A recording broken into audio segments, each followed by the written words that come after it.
morning po. Parang ito yung garden namin talaga. Na naging alagaan ko ng hayop.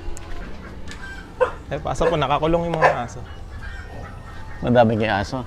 Ay, dalawa lang. Puro alaga ko lang po talaga dito. Ito, intro lang muna tayo. Apa. Christian, anong surname mo? Ano po? Christian po, Christian. Ang apelyido mo? Makatula. Bakatula. Apa. Kabyaw to, no? Opo, San Roque, Cabiao. Okay. Ito po yung page, Pets Hub. Pets Hub. So, sarili niya mga alaga dito. Hindi pa naman pet shop to, no? Opo, hindi po. So, ito yung, dito siya nag-aalaga. At located yan dito sa Cabiao. Dito sa Nueva Ecija. Sige, Christian, saan tayo mag-umpisa? Yung rats.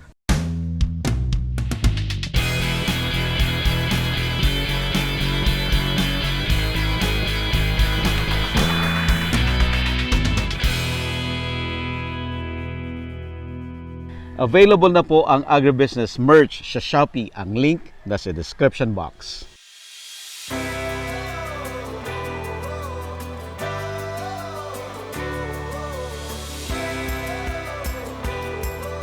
Okay, tingnan natin. Ito yung pinaka sa dati talaga hindi naman ako hindi yung tingin ko sa mga alaga ko as market. Hindi ko iniisip na ganoon, as hobbyist po talaga yung habol ko. Okay. Ngayon, ito nagsimula ako. May kaibigan lang ako nagbigay. Binigyan ako ng 10 pieces para pampakain ko sa mga alaga kong ahas. Noong June 2022 sa Reptile X, si John Kian, yung kaibigan ko na yon. Ginawa ko, hindi ko sila pinakain lahat. Tinira ko po yung 7. 2 lalaki, tapos 5 babae. Binread ko sila para ipakain sa ahas. Sa mga alaga kong ahas, medyo marami na rin kasi sila. Tapos, weekly nagpapakain ako ng 6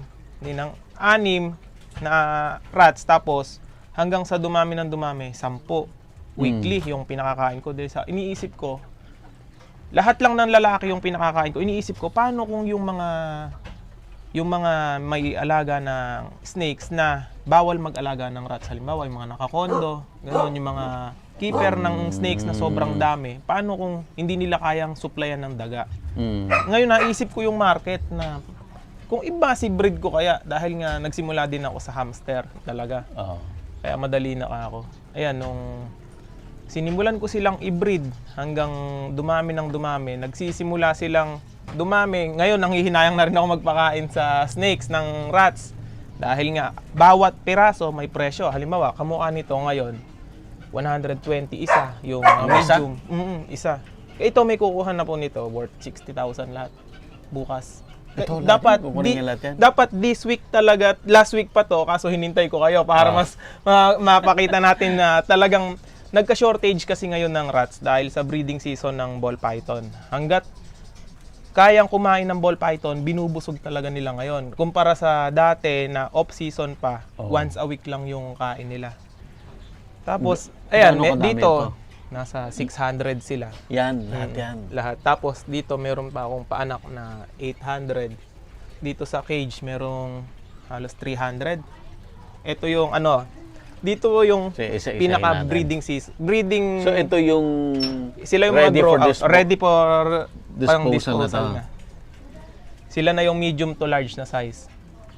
Ito po, yung breeding cage nila. Ito po, yung pairing nila dito, halimbawa, 10:3. 10 female, 3 male. Tapos, kapag gabi-gabi, pag pinakain, iniisa-isa namin yung buntis. Pag may buntis na, ilalagay naman sa solo cage. Hihiwalay. Halimbawa pa ito. Nakasolo sila na ganito. Isosolo sila dahil pag nanganak sila ng colony, may chance na kakainin din ng iba. Makita natin yung may anak na. Ito po yung sample ng may anak. Asan yung anak? Kaya ito po. Nakita mo yung anak? Apa. After, mula pinanganak sila, mga 3 weeks to 4 weeks, pwede na po silang awatin na hihiwalay na yung anak sa nanay. Ito na yung mga itsura nila nun. Ito 3 weeks old pagka 3 weeks na yan. Apo. Maaga ko kasing inawat pagka tag-init, pwedeng kainin nung nanay pag na-stress. Oh. Sa isang anakan, ilan ang inaanak ng isang Basic nanay? po na anak nila, 7 to 10. Pero may chance na nag-12 sila pag talagang matured na yung nanay. Mm. Siguro yung breeder ko nasa 220 female, tapos 50 male, mga ganon po. Kaya yung pag-aanak nila, rotation lang, palit-palitan na sila. Nagsimula po talaga to dati, hamster. Nag-export ako ng hamster ng iba-ibang bansa. Mm. Hanggang sa namatay na yung export, nung pandemic kasi nagsimula yon. Nalipat ako sa rats ngayon dahil niisip ko kung paano kung mako-convert na hindi masayang yung mga cage. Yun po. Tapos yung mga snakes ko ngayon, wala na akong problema sa feeders. Dahil sinasagot na nila. Tapos meron pang income dahil sa mga rats. Pagdating naman sa pagkain, kinikita pa rin. Malaki silang kumain pero malaki rin yung kita talaga. Kaya marami rin po talagang nag-alaga ng rats. Kaso talagang kinakapos yung supply ng Pilipinas kapag nag-breeding season ng snakes. Grabe ano. Opo.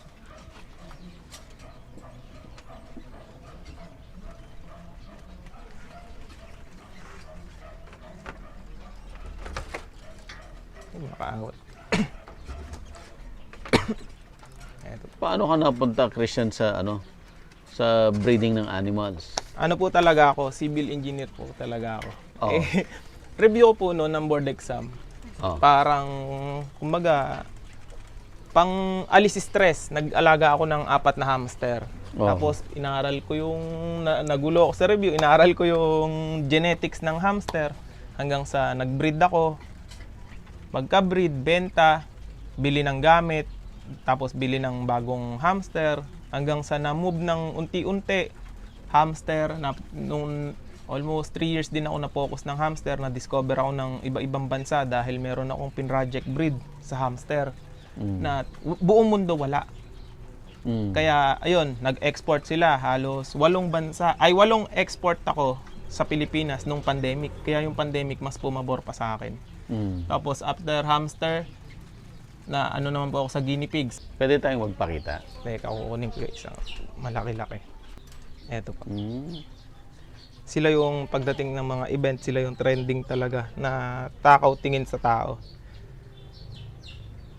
Ito naman po yung Netherland Dwarfs.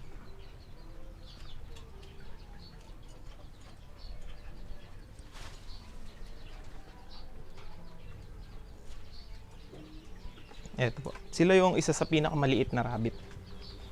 Halos 10,000 to 15,000 isa. Oo.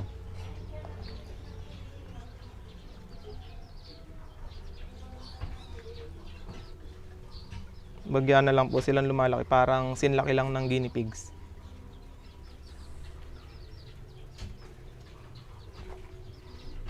Pero pag yung breeding nila hindi kamukha ng meat type na marami talaga yung inaanak. Kamukha po nito, marami na yung 3.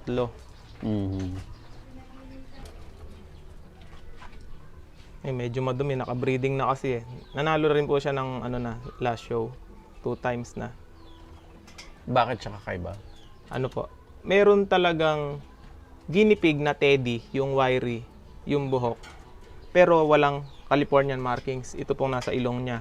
Ngayon, isa siya sa pin-project ko, pero nung nagtagumpay na, successful na, nag-release na ako sa iba-ibang lugar dito sa Pilipinas, siya yung nag-iisa pa rin kasi yung pag tinitigan po natin, shiny yung buhok niya, ibig sabihin satin. Satin coat siya. Hanggang ngayon, wala pa rin po ibang nakakabuo ng ganitong coat. Pag yung guinea pig mo pinanganak, ano talaga, may balahibo na agad.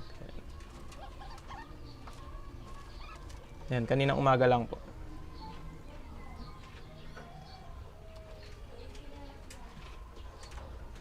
Gumagalaw na kaagad. Opo. Guinea pig, hindi ko iniisip yung market agad. Pero, ang pricing ng guinea pig, halos lowest 5,000 isa. Pero as hobby yung ano ko sa kanila. Kaya minsan, yung mga buyer pa yung nakikiusap na bentahan ko ang mahirap naman po kasi yung bebentahan ko tapos makakalaban ko sa Cubby Show. Ang pinaka-asparming talaga, itong mga rats. kamukha nito, isa pang isinasali sa show, yung mga Serama chicken.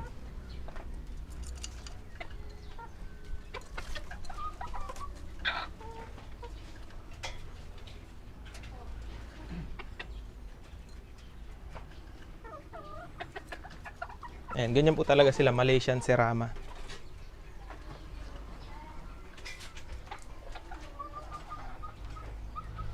Pagandahan po sila ng lakad ng tindig. Ano yung tinatawag na kuneho? Ano yun?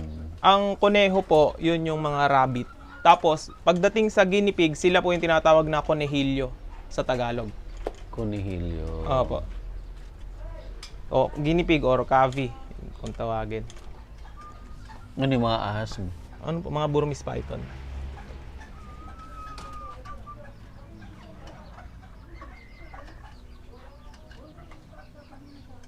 Yung iba po, nag-alaga ng guinea pig para sa as business. Kasi kung talagang gagawing business din ng guinea pig, ang laki ng kita. Dahil nga isang piraso, 5,000 agad. Pero may 5,000 risk isa. din dahil halimbawa hindi pa sikat or hindi ganun kaganda yung mga hawak na alaga. Hindi rin agad-agad nabibili. Yung sa akin, bago po ako nagbenta ng guinea pig, 2 years. Kumbaga gumawa ako ng mga magagandang breeding talaga bago ako nag-release. Ano yung proseso ng breeding mo? Paano ka nagsiselect? Pinipili ko lang po yung pinaka mga pango. Yung pango tsaka malalaki. Tapos mga 5 months old, pwede na silang i-breed.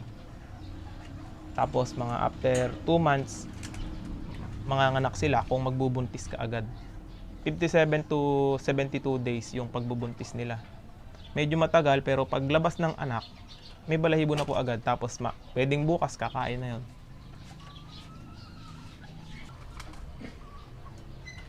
Yung nasa gitna, siya yung best in show last year. Yan. Yan, yung nasa harap. Ang gumagalaw. Oh. Tapos nung last show, tsaka second show, tsaka third show, nag-best in breed siya.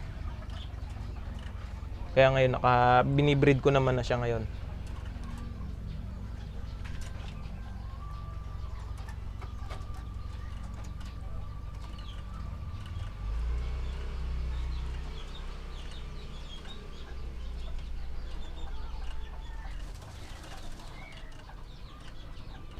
Kumbaga, naging ito na po yung ano naging ito na yung field ko. Hindi ko na nagamit yung course ko. Hindi ka na nag-engineer, hindi ka na Hindi na po. nag-civil. Hindi na.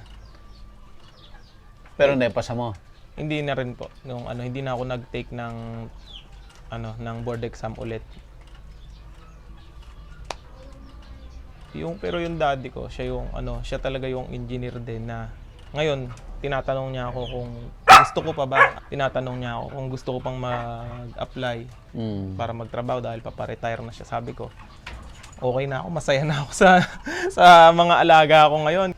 Iba-iba na po yung ang hindi ko na lang syempre as hobbyist na dapat kumita rin tayo. Ang hindi na lang kumikita dito yung mga ahas dahil newbie pa lang ako sa ahas, hindi pa po nakapag-breed. Pero sa guinea pig, sa rats, sa hamster, talagang sila yung monthly na may maliwanag na kita. Ito na yung matured breeder ng Netherland Dwarf. Shhh! Medyo malikot. Heka. Yun lang po yung size nila talaga. Or ito, teka, ito baka malikot. Ito. Yan na po, pinakasta ko na to, mated na to. Babae siya kaya mas maliit pa halos. Malilikot na. Pag ganito po, minsan 12K, halimbawa breeder na, tapos nasa event, dahil nag-exhibit din po ako tulad ng Reptile X o kaya Animal Con. Ayun, doon po ako halos present palagi na event. Saan ginagawa yung event? Sa SMX convention po o kaya sa mga Ayala malls. Ang dala ko po, guinea pig, rabbit, hamster. Yung rats, nito lang ako nakapag-breed kasi talaga ng farming na maramihan. Kaya hindi ko sila dinadala sa event dahil dito pa lang, Kamukha niyan, sobrang taas ng demand ng rats talaga ngayon. Ito, ano to? Sila po yung mga small to yung parang i-stable ko para ilipat sa open cage. Pinalalaki ko pa ng bagya. Yung ilang buwan siya dyan. Ano pa lang po to, mga 4 weeks to 5 weeks. Tapos pag mga 6 weeks na, ayan, pwede ko na silang ilipat doon sa open cage. Para less na rin sa kusot. At saka yung, pag po kasi nakaganyan sila, mas mainit yung katawan nila. Pagka sa open cage, mas malaya sila. Tipid na sa kusot, safe pa sa heat stroke. Ang kalaban ko po kasi talaga, heat stroke. Pagdating sa rats. Halimbawa, pag May, yun po yung mahirap sa pag-aalaga ng daga. Pagdating ng May, within 1 week, yun, talagang yearly nangyayari sa akin sa hamster o rats, basta sa rodents.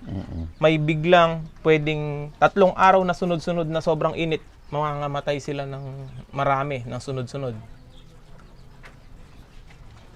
Kaya ang sa tingin ko, ito na pinaka-safe na cage para sa kanila. Malalaman ko rin pagdating ng May kung wala talagang may heat stroke pagka naka-open cage sila.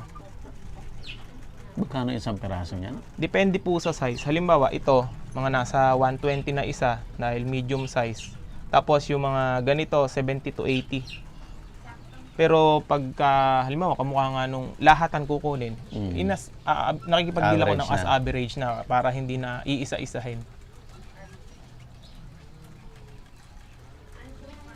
Pero meron din pong para sa, kumbaga, para sa mga gustong mag-rats farming din, na mag-massive breed.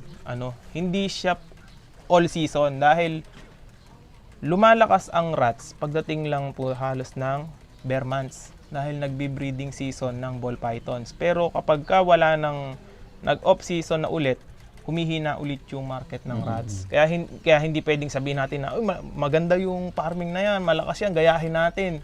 Dapat nasa passion din po talaga na kamukha ko, rodent lover, gano'n na humina man yung bentahan, nai-enjoy ko or meron din silang alaga na pinakakain. Na kamukha po nun sa akin, dumami man yung rats ko, walang problema kasi hindi may i-stock sa akin. Lalaki yung iba kong alaga, ipakakain ko sa mga alaga ko na snakes dyan. Kaya walang lugi, walang tapon na mapupuntahan na hindi kamukha nung iba na pag dumami, walang market, walang maibenta, nagkukwit na sila dahil nga, di na nila alam yung gagawin nila, puro gastos na feeds na lang, ganon.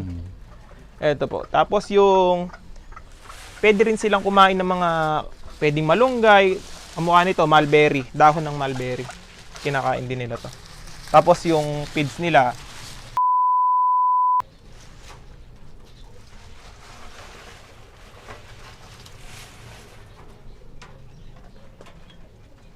ayan, bubukas natin. Kakainin nila yan. Ayan, kinakain nila yan. Ayun, magbababaan na sila.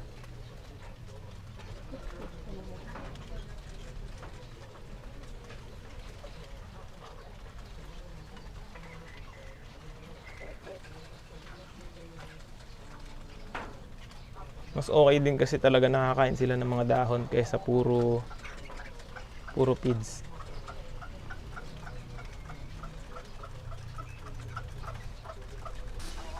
Yung mga nasa cage po na yan, halos mula nung inawat ko sila, mga nasa 2 months pa lang, ganon.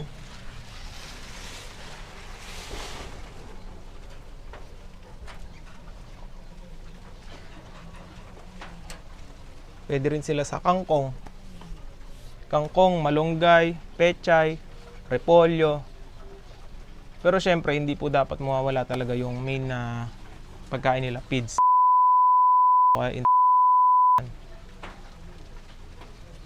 So may taniman ka ng mulberry? Meron po yung nasa harap. Doon ko lang po kinukuha.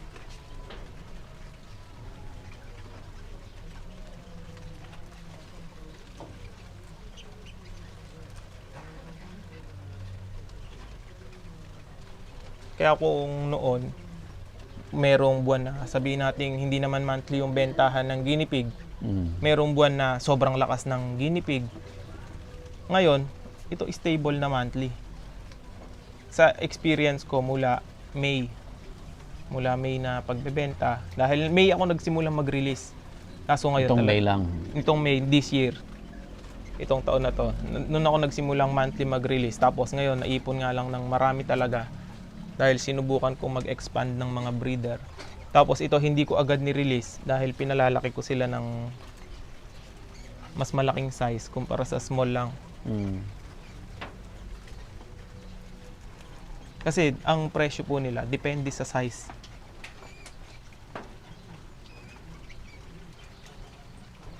Ayun, nagkagulo na. Bumaba na lahat.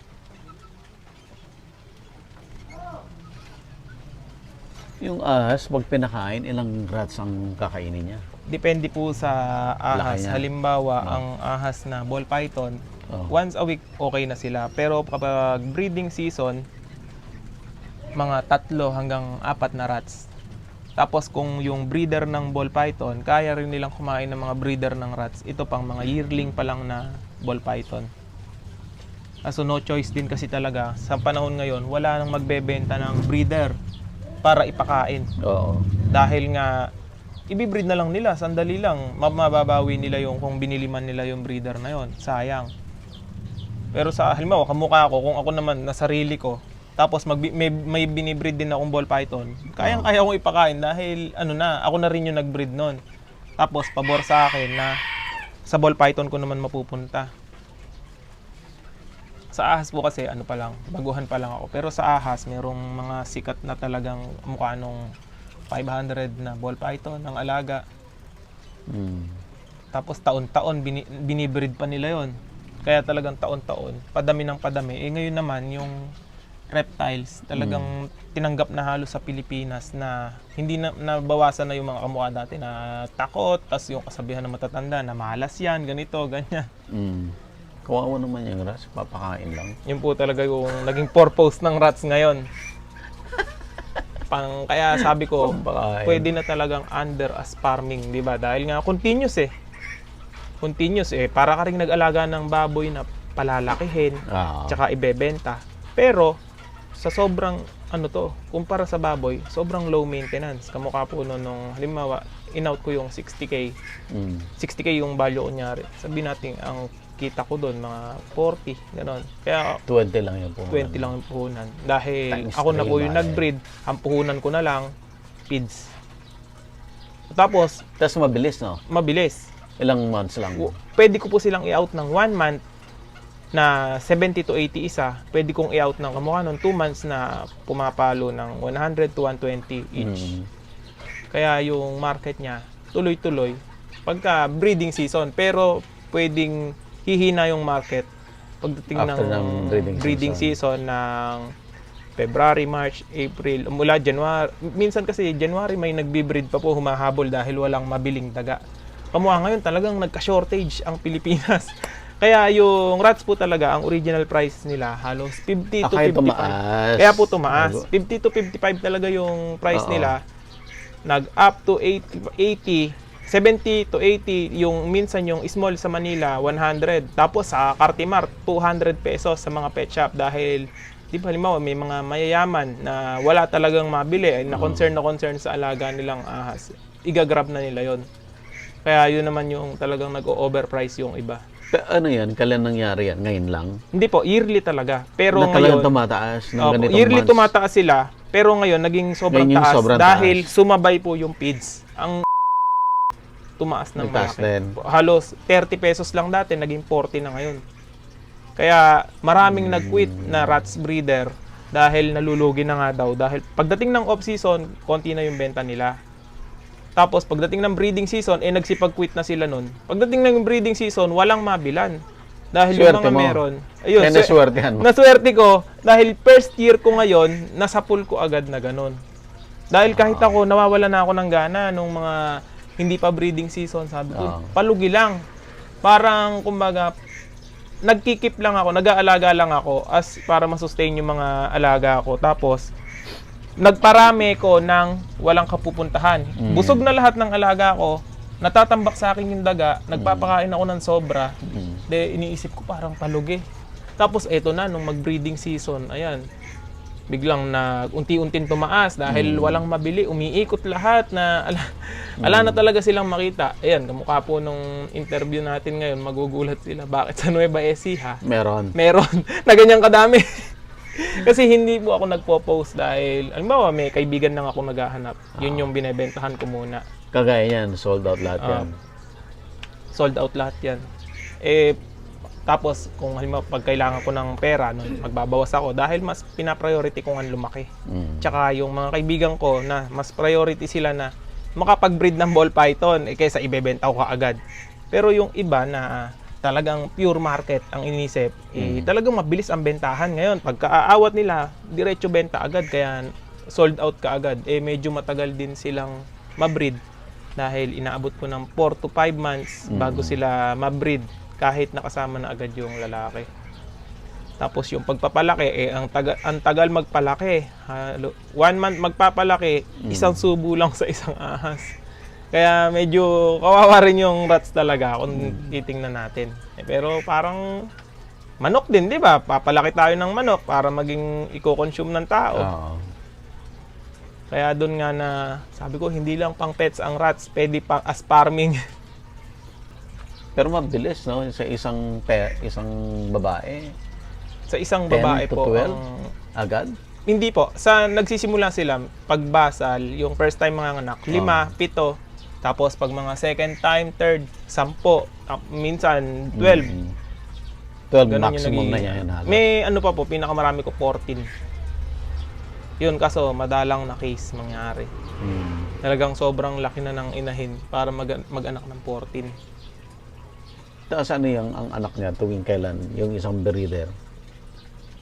Once na mag 5 months siya, pwede na po siyang mag-breed. Pag nabuntis siya, parang 18 to 21 days yung pagbubuntis niya. Pag nakaanak na, 3 to 4 weeks pwede na siyang awatin. Yung 4 weeks na yon, pwede na siyang ibenta talaga as small. Yung iba, binebenta ng wind para sa, yung wind size niya, yung medyo dumedede pa. Para sa mga maliliit na breed ng ahas or yung mga bagong pisa ng ahas, ganon. Kaya yun may market talaga. Yung iba talagang pinkish pa lang dahil yung may mga sobrang liit na breed ng ahas tulad ng yung hognose. Yun, maliit na breed po ng ahas. Kaya mahirap na mag-aalaga ka ng snake na wala kang ahas, rats. Pinaka okay po talaga kung may alaga kang snake, meron ka ring alagang feeders. Grabe. Magka-partner po talaga yon. Magkano kinita mo ngayon? Ayan, dyan. Magkano yan yung madami po, kanina? 60,000 yon. 60,000. Ang kita doon, mga sa estimate ko 40. Tapos, di ba, halimbawa, may kita akong 40, meron pa akong 800 na nasa cage na dumedede. Sa mga maliliit na cage na gano'n, 800 pa po yung nandun. Kaya, tapos yung ilang weeks ulit yan bago mo i-dispose? mga mga another 1 month. 1 month. Mas malaki yon.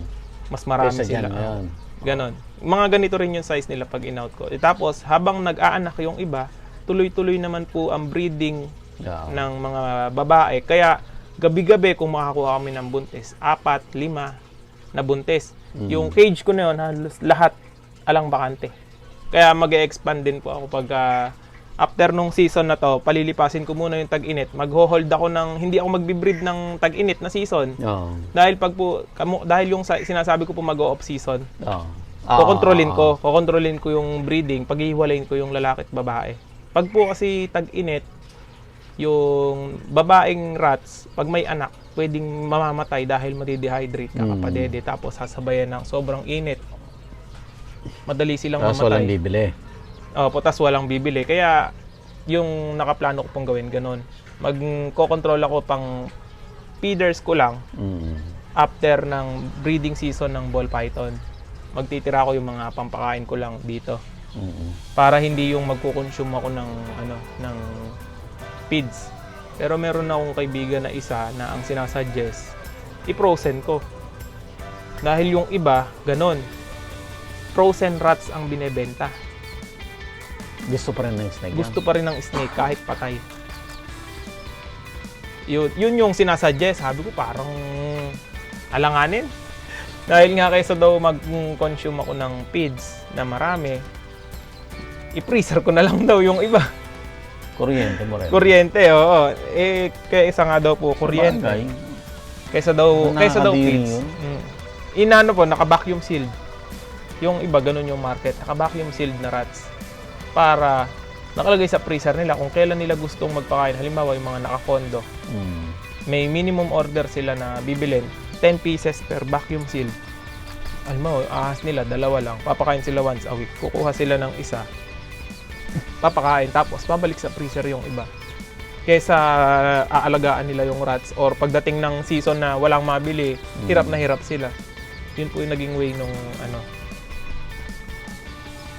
Sanay naman kumain yung mga snake ng mga frozen na parang babasain ng magyang warm Itutubo mo water. konti. Oo po.